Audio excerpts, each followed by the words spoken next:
नमस्कार, मी अश्विनी पुरी. आपण पाहताय सत्यवेद न्यूज. राष्ट्रवादी काँग्रेस शरद पवार गटाच्या खासदार सुप्रिया सुळे यांच्यावर केंद्र सरकारनं पुन्हा एकदा महत्त्वाची जबाबदारी सोपवलेली आहे. विरोधी पक्षातील खासदार असूनही केंद्रानं त्यांच्यावर दाखवलेला विश्वास राजकीय वर्तुळामध्ये चर्चेचा विषय ठरतोय.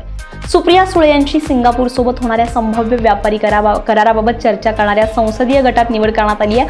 या गटामार्फत दोन्ही देशांमधील व्यापार, गुंतवणूक आणि सहकार्याच्या मुद्द्यांवर सविस्तर चर्चा होणार आहे. यापूर्वीही ऑपरेशन सिंदूर संदर्भातील आंतरराष्ट्रीय शिष्टमंडळात त्यांचा समावेश करण्यात आला होता.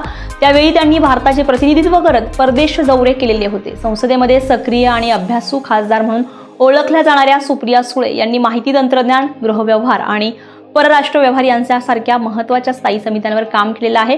विविध संसदीय मैत्री गटांमध्येही त्यांचा सातत्यानं सहभाग राहिलाय.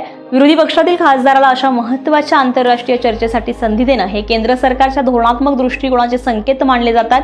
आता सिंगापूर सोबतच्या या चर्चेतून नेमके कोणते निष्कर्ष समोर येतात याकडे राजकीय आणि औद्योगिक क्षेत्राचं लक्ष लागलेलं आहे.